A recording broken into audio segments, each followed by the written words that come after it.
how do you deliver or how you maintain good customer service in your business? I remember when I came to training just over 6.5 years ago, there was someone giving us a talk and they said if the top performers answer the phone within 10 minutes of being called and the really top performers answer the lead within 2 minutes. So I set myself, I said, I've got to be the very top performer, so I'll go for the 2 minutes. I'm all about giving them that very positive first experience, because once they get that positive first experience of, I was typing in to the gym's portal and I said I wanted this done, and then all of a sudden the phone rang and this fella from gyms, and he's saying to me, thanks for your inquiry, which sounds like you want some gardening work done, would love to meet with you. When's a good time for us to come out and have a discussion on site so we can see what you need and we can work out what we can do? People will love that. I think it creates that great first contact point of, this person is interested, they're motivated, they want to help me. And often the feedback I get is, I've called other gardeners, that is other independents or other franchises, and it took hours for someone to get back to me. So thanks for joining us today. We've got Richard Furler, and we also have Roger Bennett from Mowing. Roger, you reached out to us with a really in-depth submission about coming on the podcast and talking about what you and Richard have done. And without further ado, let's just start with a bit about your submission, Roger. You went into a lot of detail on there. Maybe just tell a bit about what you put on there and just explain to the Mowing and Gyms Group franchisees what you've done. Thanks, Joel. I'm going to try and do this verbatim without looking at any notes, so we'll see how I go.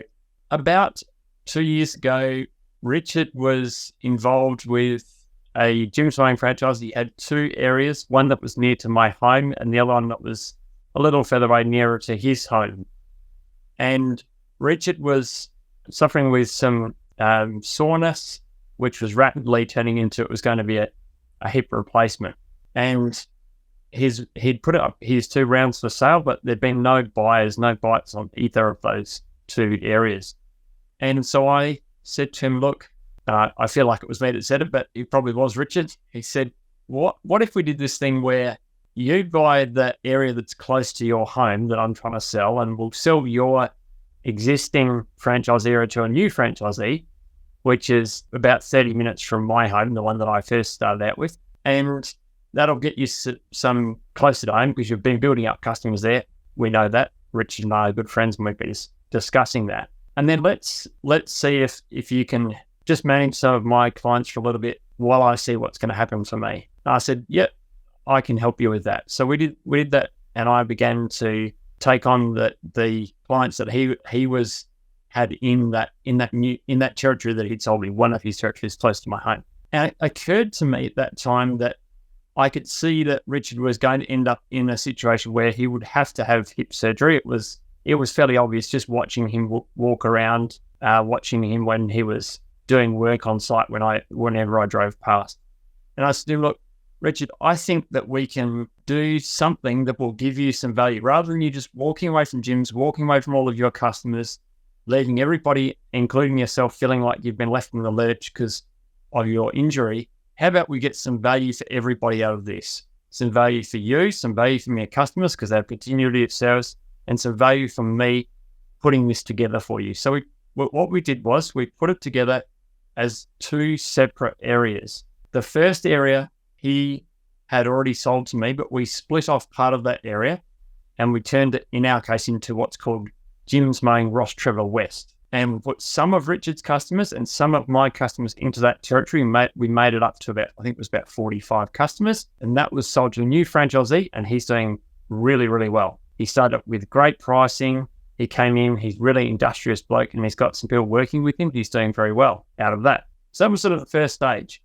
And we've got to bear in mind, at this point, Richard had been trying to sell these 2 areas for probably about 12 to 18 months. And Richard will correct me if I'm wrong on that. But what had been happening was he just wasn't, there was no traction, nothing was happening. He was feeling like, I'm just going to have to walk away. And I said, no, I don't think we have to walk away. We can actually make this work for all of us. So we did the first split, but the first split was actually done with his territory that was close to his home. That's just the way it worked out. So we sold off his home territory of Norwood, and the new guy came in, and Richard mentored the new guy into taking all of those customers because he had some fairly complex gardening customers in there that the new fellow had to work with and understand what they had to do. So Richard went above and beyond, but we got a result from him in terms of his customers all got serviced. He got money for selling the round. The new guy got a good round of customers at good prices. And then I've sort of gone about this backwards. We then did the split in Ross Trevor and that got sold to the new guy. So I'm sorry that it was a bit verbatim and it didn't go in actual sequence, but you can see what we were trying to do from the start. We were trying to get a result for everyone that it was a win-win for everybody. And we did, but it took a bit of trust between Rich and I. It's amazing what you've done to help out and how you guys have been creative in creating that solution. Because you're right, most people would just walk away and that's it. But, credit to you both for coming up with that solution and really driving. It's really unique and something that I hope other franchisees, when they hear it, they might start thinking about this if this ever happens to them. And Richard, how's everything going with you now as well? It was actually a bit more drastic than that. We're talking about this proposed split and doing whatever, but actually what triggered was my son ended up getting brain cancer. That meant I just had to walk. I just had to leave. He needed 24/7 care, and just the family situation meant that the obvious choice was that I had to walk. I had to leave. And then about a month or two after that, I thought I might as well get my hip looked at, and I ended up with a hip replacement.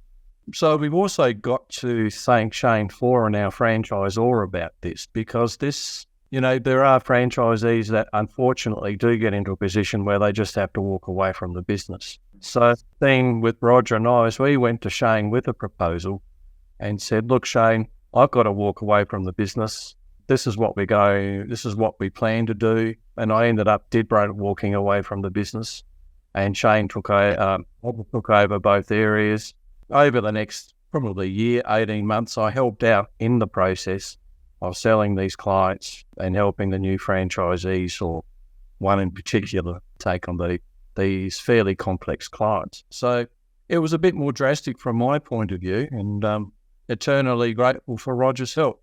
So it was a win-win situation for all three of us. Mm-hmm. Shane got an extra franchisee. Roger had some work for him and his employee for a year and a half and benefited from the sales, and I got money from my franchise. So it was a great win-win all the way around, and a flexible solution that was in the best interest of everybody in the end.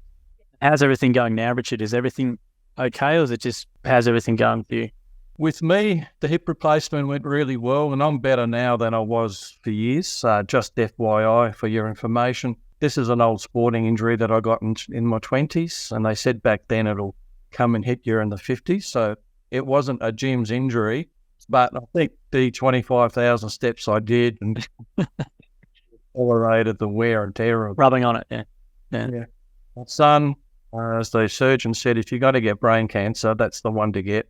So he's had two brain surgeries, and he's in the middle of chemo and radiotherapy, and it's looking good for him. I think he's going to be one of the lucky ones with a good prospect of 10, 20 years of life ahead of him. So he's lucky.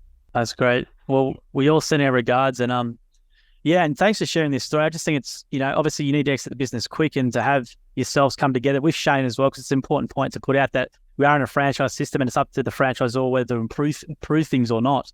So it's great to know that the franchisors, with Shane in particular, was able to accommodate this as much as possible. And I was going to say to you guys as well, I didn't ask you at the start, I always ask this for questions, is what were you doing prior to gyms anyway, Richard, and why did you decide on Jim's Mowing back when you started? Oh, look, I was a consulting engineer. I was an engineer, graduated from university as an engineer, ended up having my own business. I was a nationally accredited carbon auditor, nationally accredited environmental auditor for ISO 14001. When Tony Abbott got into business, everything got shut down for a while. Once the carbon economy became a financial product, because I'm not an accountant, I couldn't do my job anymore. And I just had a gutful, to be quite honest. Then, as I said, Tony Abbott shut everything down. And I was actually looking for something for my son, and I joined gyms, and I've loved it. I'd still love to be doing gyms, but I probably could do it, but I think I'd be a bit silly if I did. So, that's just the way it is. I'm just getting to, a bit of an old fella. So, but I loved it. I loved every minute of it, except towards the end when I was in a lot of pain. Yeah. And what were the aspects that you loved about it the most? Was it the type of work? Was it just interacting with customers, or was it being your own boss? Or what did you enjoy about it the most? Being an engineer, I enjoyed the intellectual challenge. It's a problem-solving job. It's a have-a-go job. If you're going to stay in your safety net or your safety zone and not challenge yourself, you're not going to learn anything. Learning about plant diseases, learning about how to grow plants, problem-solving, why isn't this plant growing well? I really enjoyed the customer aspects. The money was good. I like driving around. I like listening to the radio. It was just a really good mix of work. And then the guys that you meet with as well, and, down at the pub and the meetings, they become friends and acquaintances, and I really enjoy that aspect of it as well. And then in the 8 years I was in gyms, I think there was only one meeting I walked away from and thought, I didn't get anything out of that. Every other meeting, I learnt something from somebody. Oh, that's awesome to hear. Great to hear. And what about you, Roger? What about yourself, mate? What were you doing prior to Jim's Mowing, and how have you been finding it all? Prior to Jim's Mowing, I was in a consultancy. It was myself as a principal and only consultant. I was consulting to small business on recruitment. So I've used some of those skills within gyms.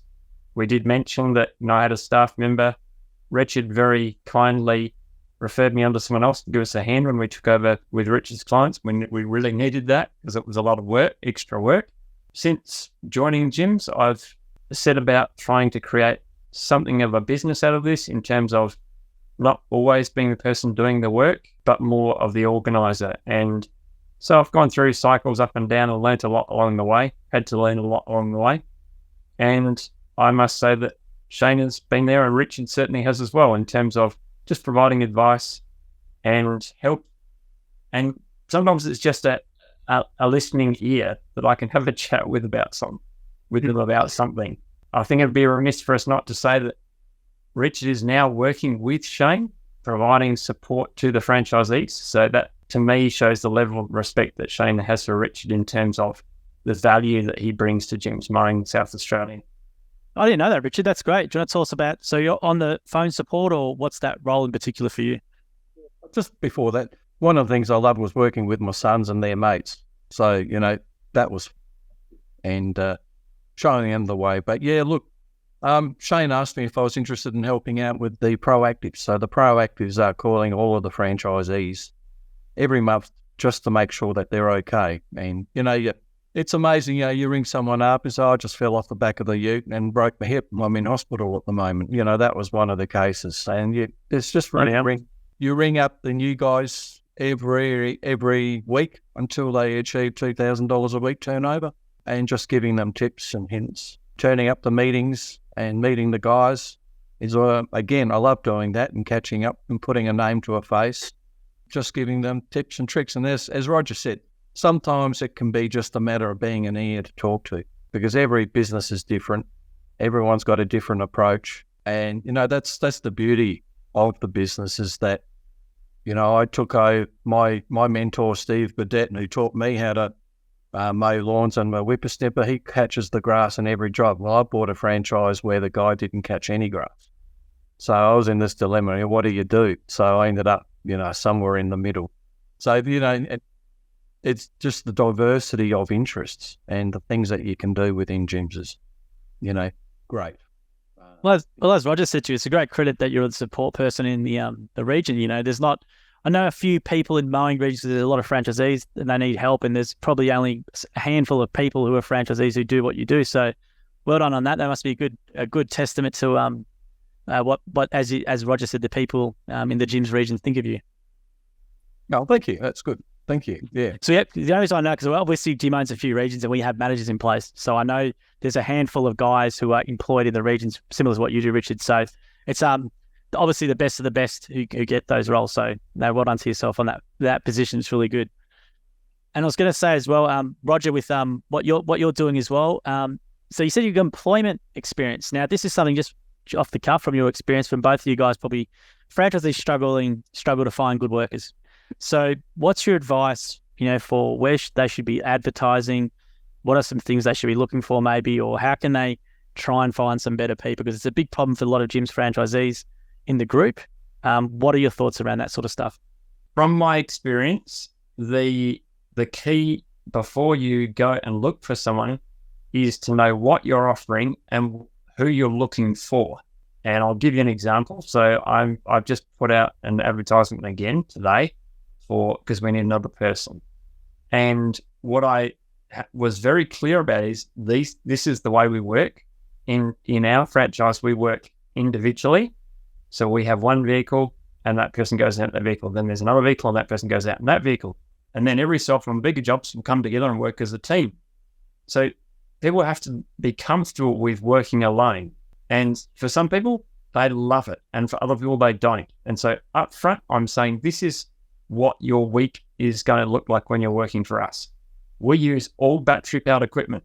So if you don't like putting a backpack on your back that might weigh up to 7 kilos, that's the big one. And you won't have to put it on your back all the time, but there's a small one. But what I'm saying is if you don't like the idea of putting 7 kilos on your back, then you're not for us. I'm trying to give people this out of saying they read it and they go, oh, this sounds good. Full training provided, you pay for it.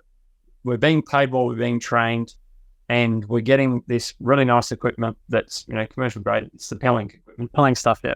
Yeah, so they know that we set a high standard, but they also know that there's a bit of an out. If they look at it and go, you know what, that's not me. I can't work alone. I want to work in a team. Great. I've saved them and me quite a bit of time and quite a bit of conversation that they don't need to have with me because or worst case, which is I had with one of the guys I employed, we got several months in and he came to me and he said, I don't like working by myself. I want to work in a group. And so he found another gardening, it was a gardening company, and they work in pairs, and he loves it. And so that to me was the thing that I realized was we've got to tell people what we are up front. This is the way we work. This is who we are. These are some people that we are. And then we'll get people who we're authentic about who we are, and they'll understand they can be authentic about who they are without being, without them discovering all of a sudden, oh, this is not the person who I thought I was going to work with, or this is not the work I thought I was going to do even. So as an example, I have been told by a couple of guys that they'll do a trial under the Gardening and Landscaping Services Award. You can do half shift trial. So some people will offer, come work with me for a day. We'll do half a day unpaid and then the other half can be paid. And so if you love it and you get to the end of that 4 hours and you want to keep going, we can keep going and you can get paid. But if you get 2 or 3 hours in, just step away from it and you can move on and we can move on.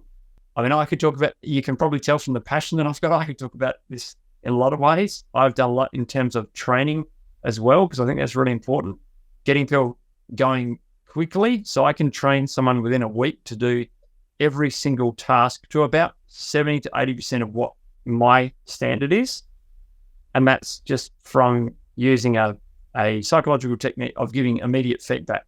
And when I mean immediate feedback, that is getting the new employee to go out and say, do mowing, and correcting every single time they go off course for the way the mower should be going around the lawn, as an example. And they just learn like that. So I used to take me 4 weeks. I tried this technique. I can get it down to 1 week, as an example. So I'd share that too for anyone who's looking to take on employees. It's really important that you can do that training, because then you'll get them up to speed a lot quicker and you won't have that pressure of everything being slow. So, yeah, and I think that people might find it hard to take a step back sometimes. They've got a big run and stuff, and they're putting on this guy and expecting just to come in and do their stance from day one and get frustrated when it doesn't happen. But you've got to, as you said, you've got to put that time in, that intensive time, and know, look, maybe that week or two, maybe I should put the jobs back a bit or something, just to make sure I can focus my attention on that. Because I think doesn't matter if you work in the field or at an office or something, when you're having teams and stuff like that, training is so important. And ultimately it's your responsibility as a business owner to provide training. They're only going to be as good as your training, really, aren't they? Yeah, they are. That's exactly right.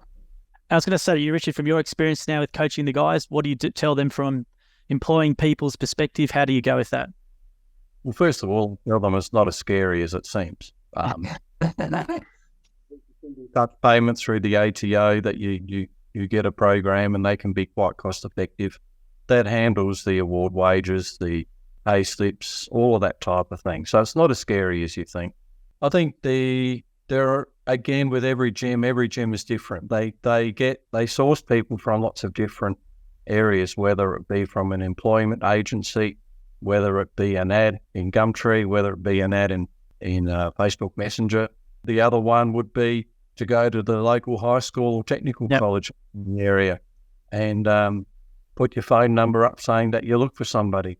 But I think that the core is that you got to be upfront, and you got to not just treat them as a labour source as well. There are a couple of guys having success with apprentices as well, so that the person working for them commits to them for 3 years and ends up with a certificate in horticulture at the end of it, which I think is a great way to start off your career in horticulture. That doesn't mean to say that you'll be a Jim's mowing guy or a mowing guy for the rest of your life, but you get a good certificate that puts you in good stead into the future. So there's no one way that people do it. Roger puts a lot of thought into his business, and that's commendable. And maybe more people should do that as well. For sure. I was going to say as well, the customer service as well, the standards. We want to talk about the difference with the Jim's standards maybe compared to others, because I'd look at your record, Roger, on here. You got a great record and star rating, a lot of really good positive feedback. So if you want to just outline for people how you deliver or how you maintain good customer service in your business. Yeah, for sure, Joel.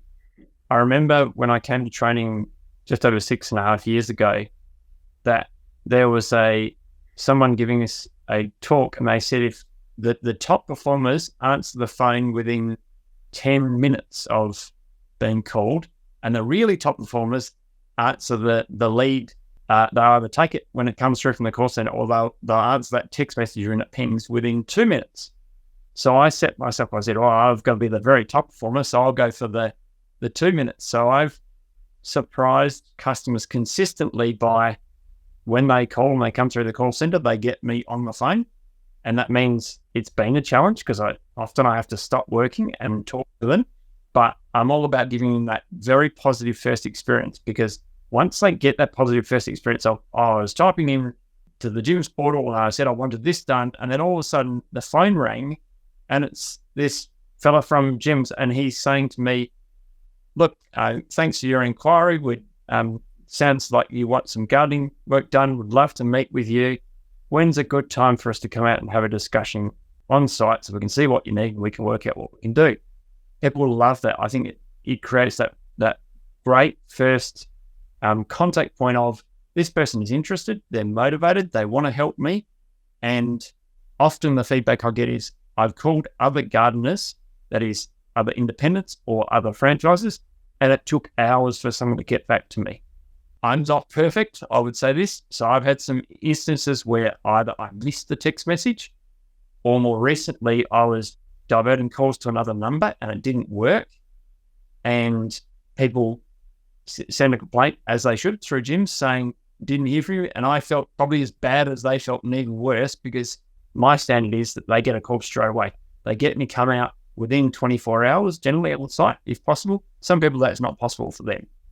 They need me to come out, maybe in a couple of days. But I want to be there. I want to show them we're enthusiastic and we'd like to give them a great experience, because there are average experiences that people have had with gardening and mowing services, and we want them to have a great experience. We just know it'll build our business, and they'll also end up with a fantastic garden because we're onto it. We're always checking to make sure that everything is done. We want to make sure that they can enjoy their garden. That's really what drives us.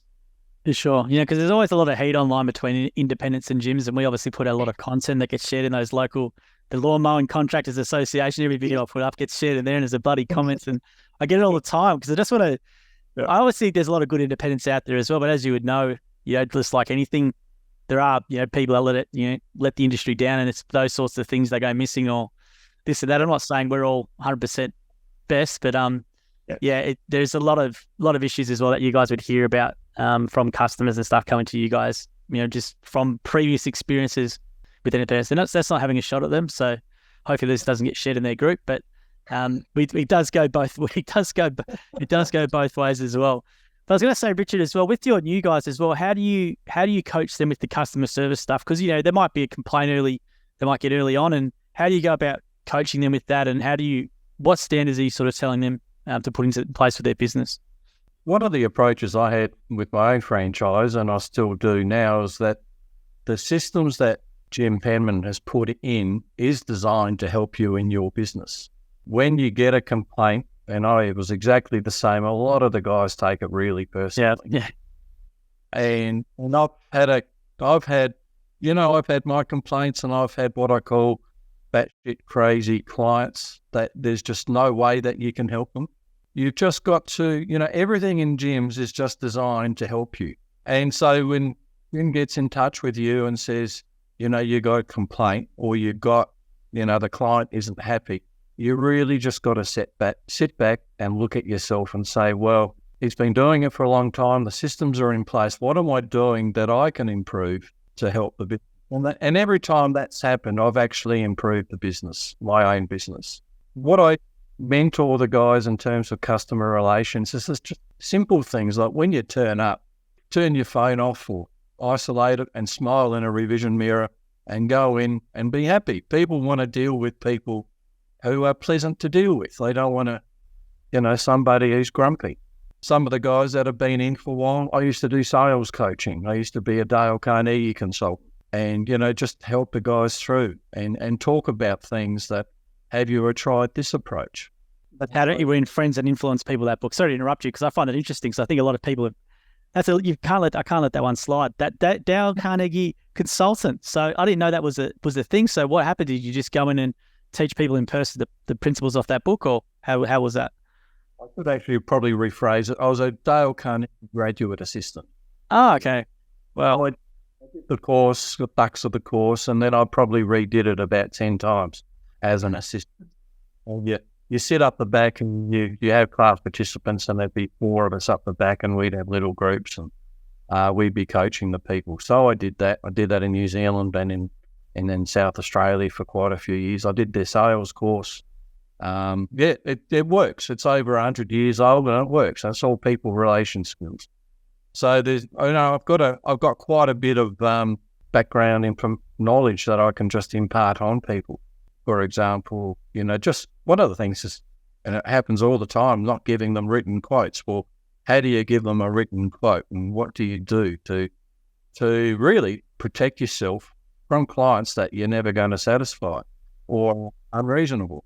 So there's lots of little techniques. So one of them, you give them 2 choices. So say, well, I've given you a quote for this mowing. Do you want to start next week or the week after? Or I could do it now if you like. You don't give them an opportunity to say no. You just lots of little techniques that can make a big difference to people. And quite often just overcoming objections. If somebody, an objection is just an opportunity to enhance the relationship. I say to people, for example, whatever you think you know about mowing a lawn, forget about it. Because every client has got a way that they want to mow their lawn that is specific to them. So you really got to understand what it is they want. I had one lady that didn't want any scalping of the lawn. So I was there every week in summer in irrigation to make sure I didn't scalp the lawn. And you got another client, for example, that doesn't care, that they just want to smash down for the cheapest price that you can get. And as long as you're hourly rate and you're making good income and they're a good payer, then, they can be good clients as well. So they're just little tips that I picked up over a long period of time. And, I get tips from Jimbos as well in this role. Astro say, you start quoting from the top. You quote, well, I can prune this tree. This is the best way to do it. This will give you the best flowers and the best shape. This is going to be the price. And if the client doesn't want to do that and say, well, we can cut costs, we can do it this way. And that will give you this result, but it'll cost a bit less. So there's lots of things that you can teach. But from the Dale Carnegie perspective, my sales career and consulting career off after that. Just human relations, really. Yeah, it's a great listen, and it's obviously on Audible. And I think Jim's listened to it a few times, but I don't know how much it's worked for Jim. But he's getting a bit better socially, but he's definitely makes an effort and does listen to that book quite regularly. There's another one called Atomic Habits as well, which he listens to a bit. But I mean, it's a fantastic thing. And there you go. I've never met anyone who's done the training stuff with him. That's quite remarkable. And I'm sure you've heard it so much. So what maybe for franchisees are probably the 3 real dot points from that book that they could probably implement in their business tomorrow You mentioned a couple, like, smiling in the mirror and that sort of thing. But what are some, maybe let's 3 quick points or quick tips from that book that they could apply, or you've applied in your mowing business previously? The one that stands out is to talk in terms of the interest of your client. And what I mean by that is, you've got to have a good rate of pay, you got to get paid and that type of thing. But the client really isn't interested in that. They're interested in what they want. Talk in terms of what they want. What do you want me to do this? For example, if a client says, look, I want to be there and open up the place for you, and say, well, that actually means that it's going to take me more time. It means that you have to open the gate, and if you're not there, then the place is insecure. So I used to walk around with quite good padlocks. They were $20 each, and say, look, buy the padlock off me. I'll stick it on the gate. Here's a key. Give them a key and say, I can come in on that day that I'll tell you I'm going to be there, or even that week. Doesn't really matter, but I'll be there. It gets unlocked when I'm there and it gets locked when I leave. And if you don't want me to turn up, you just remove the padlock and put another one on. And it's just talking in terms of interest of the other person. And then, well, look, I'd have to go through the list, but I can't think of anything more off the top of my head. But that's probably the big one, I think. Yeah, for sure. No, I've interviewed a few franchisees, and they've said a similar thing in regards to, if you're rocking up to a house, taking notice of what they've actually got planted and knowing the name of the plant, or they've got a unique vehicle in the driveway or whatever it is, right? And then saying, I see you got this in your garden, or I see you got this or whatever. And then they form a relationship that way. And that's been quite common amongst some successful franchisees. Compliment them. If they're just doing the lawns, you say, hey, that's a great head. He's looking after that. And you might not get the job, but I've learned a lot from other gardeners and how they go about hedging, for example, how they do this. And then you say to them, look, if I can't be number 1, I'll be number 2. If something happens to the other person, I'm here waiting. And Rod, yeah. That's great. And I was going to say, Roger, what about yourself, your business? How many people do you currently have, and how many regulars are currently in your business? So we have, I think it's 75 regulars, and I have 1 full-time person, and I have a part-time person just helping me when I get the bigger cleanup jobs or the initial gardening job where I have to do a lot more work to get a garden back to some sort of normality before we begin a monthly service with them. And you've also been with us since 2017. So how have you found being in business for yourself for the last 6 years? I've done a lot of learning in terms of running a business, and I'm much more over the numbers now than I ever was. I've certainly learned a lot in terms of the operation of a business. I think I understood early on the power of the Jim's brand in terms of being recognised, walking in, I've got this on, and I get called Jim often. And I say that's my middle name because it is my middle name. So, I have that joke that, Jim and I both have the same middle name, I'm called Jim, he's called Jim. That's the thing. But then I say, I'm actually Roger, that's Jim, and Jim's a real person, and that sort of thing. People have a laugh about that as well. So the brand is very strong and it's well recognised. I can walk on any property, people know who I am in terms of the brand. But then operations side is so key to giving people a great service. If you get it right and people are getting constant communication from us, and communication is the key, then they feel they've been heard, they feel that things are happening, they know what's going to happen, and they're willing to listen to us. We're always suggesting things that could be done in the garden, no matter what it is. We're telling them, you need to do something with the hedge, or if in thinking ahead for Christmas, you need to be doing this in the garden. And you've made me think, and I'll put it out there. I think it was probably 4 years ago. Shane did an interview with me and several other franchisees, and it gets used in the TV ads for new franchisees. And the amount of people have said, you're the guy in the ad. So Shane's still running the ad in South Australia. Now I get recognition as, I know you're the guy in the ad. So that's just been a real, thanks Shane. It's been really good for my business. To be the guy in the ad that comes up, I don't know what time, it seems to be Sunday mornings or something. He's picked this spot, and I've had people say, I know you from somewhere. And I think, I know where you know me from. But that's good too, in terms of a recognition of me. It's like I walk in and they sort of think they know me already because they've heard me talk. And here I am, and I talk the same way. I'm the same person when I roll up to the house. There's a bit of trust there already, as well as the Jim's brand. And what would you say, Richard, as well? We always see this comment online with independents, right? It's always the thing, don't pay Jim anything, go start it yourself and do a few letterbox drops and, you'll have a big business within a week. So what's your sort of pros and cons between the independent route and being a Jim's Mowing franchisee from your experience, Richard? The guy who's also been on TV called Jim Lamontagna, who's a Jim.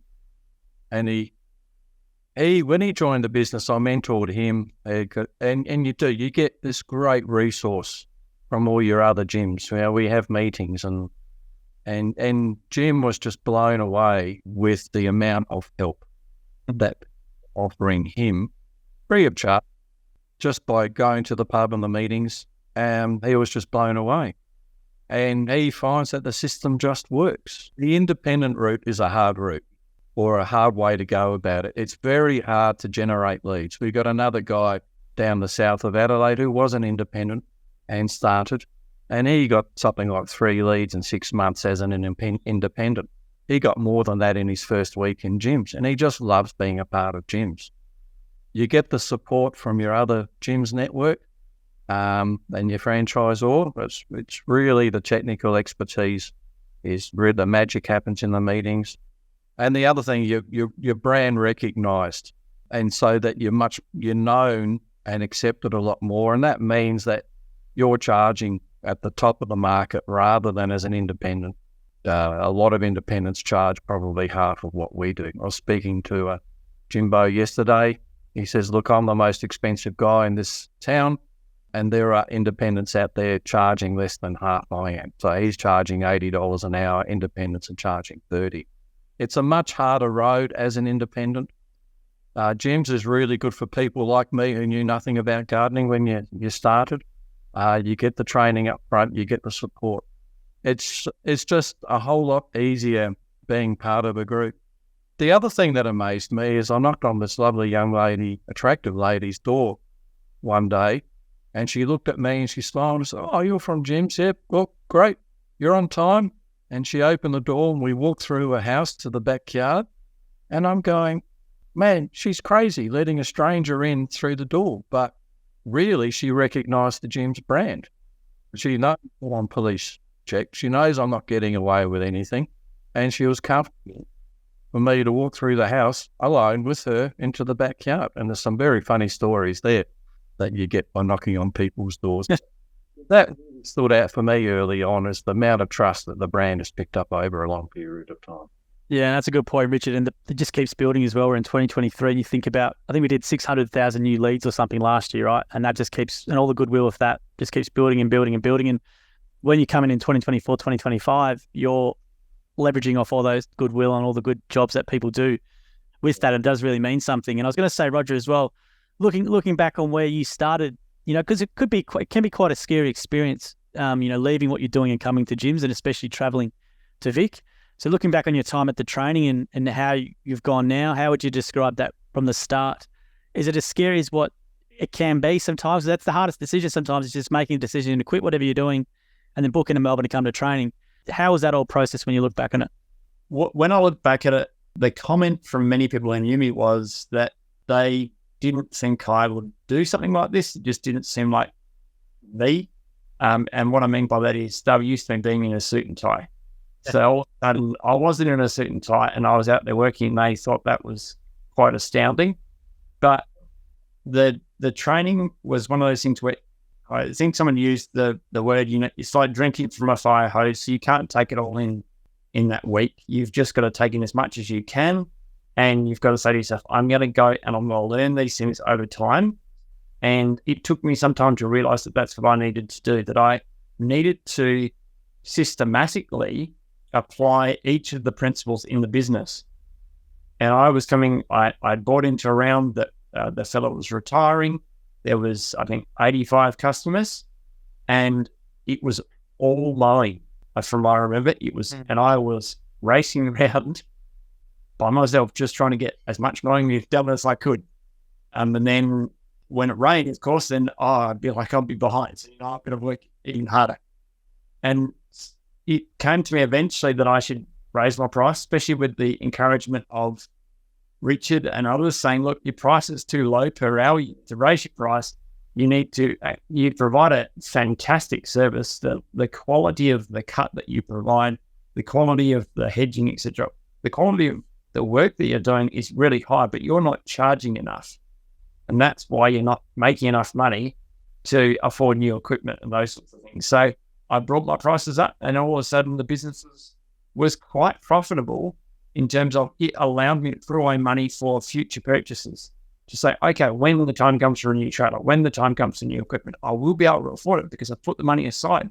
Because I'm not an employee. I'm a self-employed business owner, and I need to make it into a business, not see it as me doing a job. Because if I treat it as me doing a job, I'll just pocket the money and say, great, that was a great week, or that was a great year, or whatever. And then eventually all of the expenses of the business will catch up with me. And I wonder what happened. And I remember very clearly that it's happened once. I couldn't afford a new mower, and I vowed from then on I was going to make sure that I could afford a new mower. That was the absolute bare minimum. And I was going to put away money into super, and I was going to put away money for holidays so I could have holidays that I was paying myself to have those holidays, not just working all the time. I was going to say, guys, before I let you go today, Richard, is there any standout stories from your time as Jim's Mowing? Was there any customer stories or something that stands out to you whilst you were a franchisee? Look, it really is just you work hard as a gyms, and joining gyms for a lot of people is a big step and a heck of a lot of money, and it's quite scary. And then when you get into gyms, you work flat out, and there's a lot of really good operators that are really tired in the first or second year. And then they work out that they need to have a bit more energy and not work quite so hard. And things start, when they get their hourly rate up and they start working well and they get great relationships with their clients. And for me, it's the relationship with your clients. And then after a while, you get smart and you realise that I watched Dip Man, and the two martial art teachers were there, and they were saying it's really hard for a student to find a good master. And the master said it's even harder for a master to find a good student. And I always take that into clients. It's hard for a client to find a good gardener, and they become very loyal to your services. And even though I left gyms and sold, and I was mentoring the other guy, I think quietly some of my customers, even 2 years later, were waiting for me to come back magically. And I think they're just realising that I'm not coming back. And I think that story is that the clients become very loyal to you, and they will, and there are plenty of guys that I've met that have been sick for 6 weeks, and the clients hang on to them. So I think for me, the story is, if you need to take the 2 weeks off, your clients are loyal to you, and that's a reflection on the business. And there are many examples of that. It's probably not the answer you expected, but, the relationships, they become your friends. And, we all have our charities, 1 or 2, you can't have too many. But, I remember going to mow a guy's lawn, and it always had to be on a Friday afternoon at 3 p.m. You go mow the lawn, and then you go and sit in his shed and you have a few beers with him. And he used to make his homemade cabanas, and it took me a while to like that because I wasn't quite too sure on the health and safety. But, probably for a year or two. So they're the big things that sort out in my mind, yeah. That's fantastic. Thanks for sharing that. I was going to say to you, Roger, what about yourself, mate? Has there been any standout stories for you or customer stories that you can think off the top of your head? I've got a standout story, and I'll make it brief. So I've listened to the Jim's podcast many times, and Jim talks about the value or not value in a degree. Yes. And I've heard your story and how you haven't practiced law. I think you got a law degree, so you didn't practice law. You found yourself in a completely different space. Well, I started out in 2011, a degree in psychological science, and last year I got to the point where I thought maybe I could I've almost finished. I stopped doing the degree just before I joined gyms. I stopped working on the degree. And so I thought, Jim got his PhD while he was mowing lawns. Maybe I could just get a degree. If I could aim for something, I'll go for the degree. So I'll finish it off. And so with a fair amount of work behind the scenes, I got everything set up. I have to give a shout out to my employees, in particular, one of them, Harley, who really, he just picked up the reins and he knew what I was trying to aim for, which was to finish the degree. And it was going to be difficult for all of us. And with the support of my wife to say, yeah, get it done. You won't then have a regret that you never finished it. So I finished it and I graduated this year. Now, I may not use it, and certainly I'll never be from what I can see, be a psychologist, because there's another 3 years full-time to get to being a psychologist. But I learned valuable things from doing that degree, and it was an absolute thrill to be finally graduating, because I'm the first in my family to graduate as well. So there's a bit of history making there as well. And in the end, if it weren't for the influence of gyms and the people within gyms who'd shown me that perhaps this was possible and I was going to push it a lot further than what most thought were possible, I did it. And we ran the business, and we managed to make the business still generate income while I was studying furiously to finish my degree, and very happy that I finished and did very well in the degree in the end.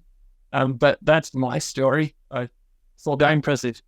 Yeah, give someone a bit of juice if there's something they really want to do, but they don't want to give up on their gym's business. They can come and have a chat with me about how we did it.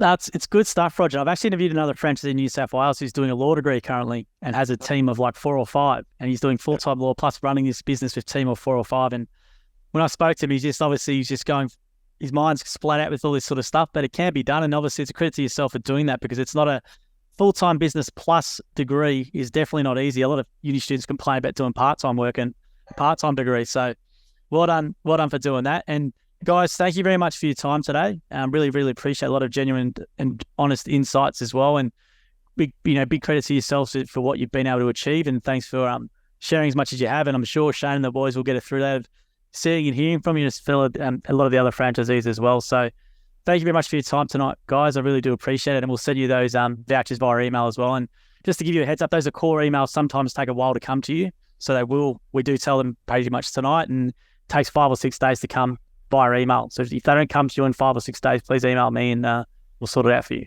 Thanks, Joel. Thanks for the platform to talk more about gyms as well. It helps to spread the word about who we are as people and puts a human face on gyms. Absolutely. Well, that's the big misconception. People think we're your employees coming from head office, right? So we're just trying to slowly try and just change that, where it's local people doing local things and supporting local communities. And that's the whole point of it for sure. No, thanks, guys. Appreciate your time. There you go. Bye. No, bye. Appreciate. Thank you for listening to the episode of the More Than Just Mowing podcast by Jim's Mowing. If you do need help with your local gardening expert, please give us a call on 131 546 for Australia, 0800 454 654 for New Zealand, or head to jimsmowing.com.au or jimsmowing.co.nz. If you liked what you heard, please make sure to leave us a review as well, wherever you consume your podcast. We appreciate your support. And until next episode, we hope you have a great week.